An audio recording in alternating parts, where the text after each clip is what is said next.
Hrvatske nogometne reprezentacije iz pres centra u kojem se družimo s kolegom iz Brazila, gospodin Pedro Bassan iz Globa, vodećeg brazilskog medija. Pedro, hi and welcome here in Croatian camp. Thank you very much, Tomislav. A pleasure to me. So, generally, what do you think? Who is the favorite in the next game in Friday?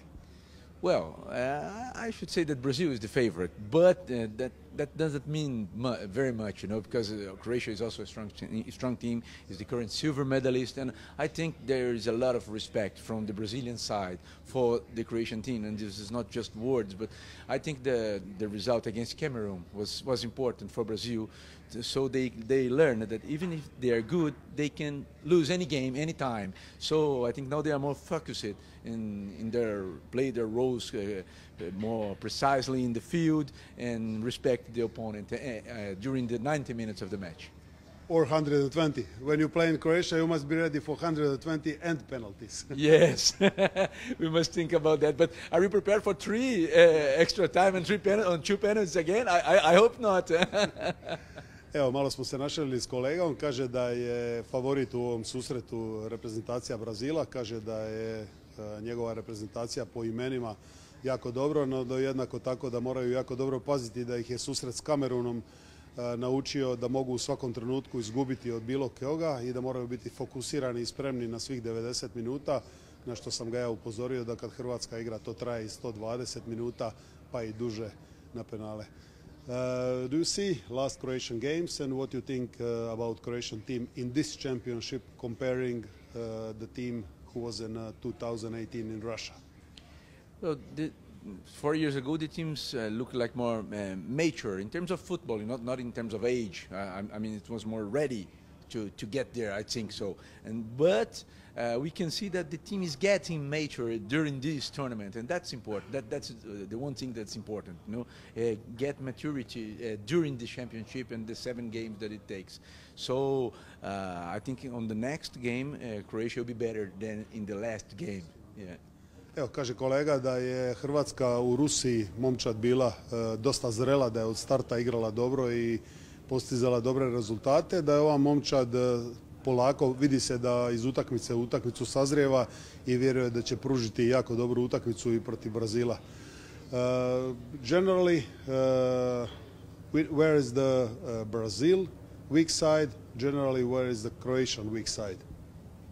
Well, maybe we haven't seen Croatia score a lot in this World Cup, so this is a strong attack. Yeah, a central striker. That, we have one, but we saw the goals against Canada, but we missed goals. We missed more goals in the other games. So I think this is the weakest point in Croatia. And in Brazil, I should say that the maturity of the team, you know, it took a lot of time for them in the first 3 matches to score. Stage, yeah, in the group stage, it was. So I think the mindset must be more focused on play hard from the very beginning. You know, that I think that's the mindset probably is the weakest point. If things doesn't go very well. From the second half, I think Croatia can take some advantage with that, and they don't play well with things that are very strong in defense, you know. So that's a point too.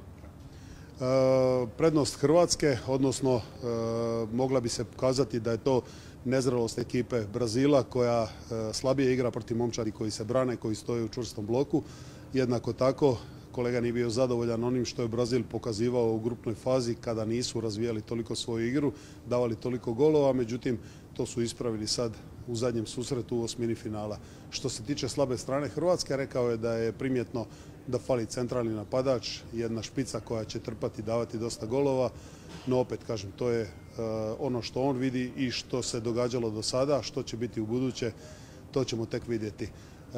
Are Brazil too much depending on Neymar or Croatia depending on Luka Modric too much? Is it something that you agree with or you have a different opinion? No, I totally agree with both assessments. I think Luka Modric is very important.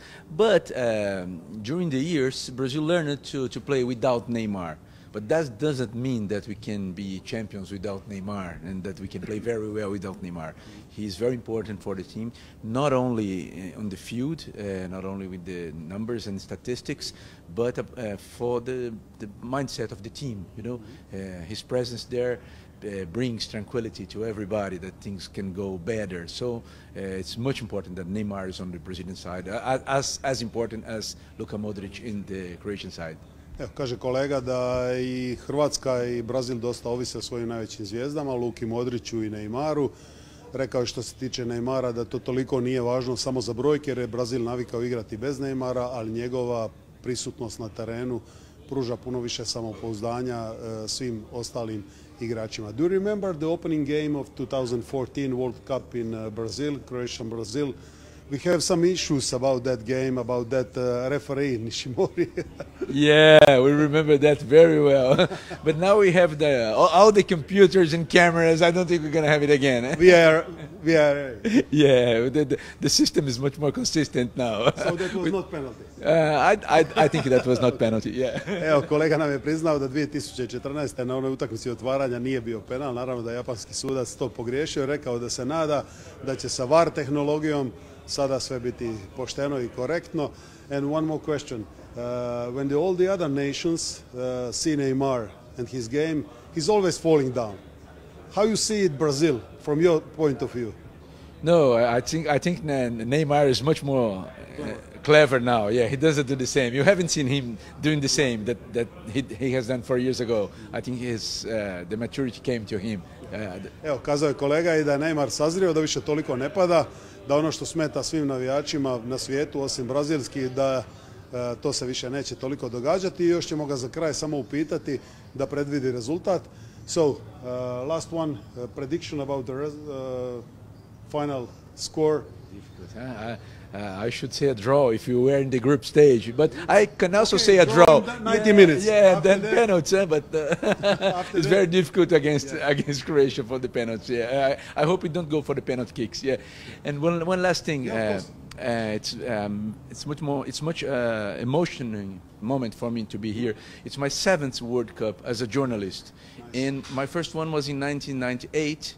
In France, at that tournament I covered Croatia, Davor Suker, so I have everybody. So I have good memories about Croatia and about covering Croatia as a journalist.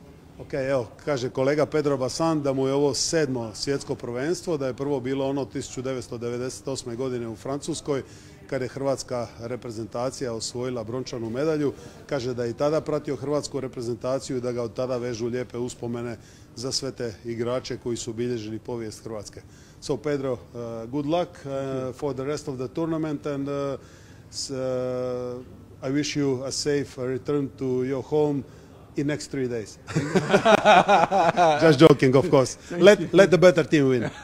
Yeah, let's see what can happen. Yeah, thank you very much. Evo, zahvalili smo, rekao sam mu da mu želim sretan put kući za 3 dana, naravno, šalimo se, neka pobjedi koja je bolja momčad i neka to zasluži na terenu, a za ostalo ćemo vidjeti. Lijep vam pozdrav iz kampa Hrvatske nogometne reprezentacije, iz pres centra sa kolegom Pedrom Basanom. Lijep vam pozdrav i doviđenja. Thank you very much.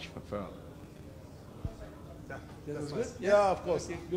Little bit of joy, little bit of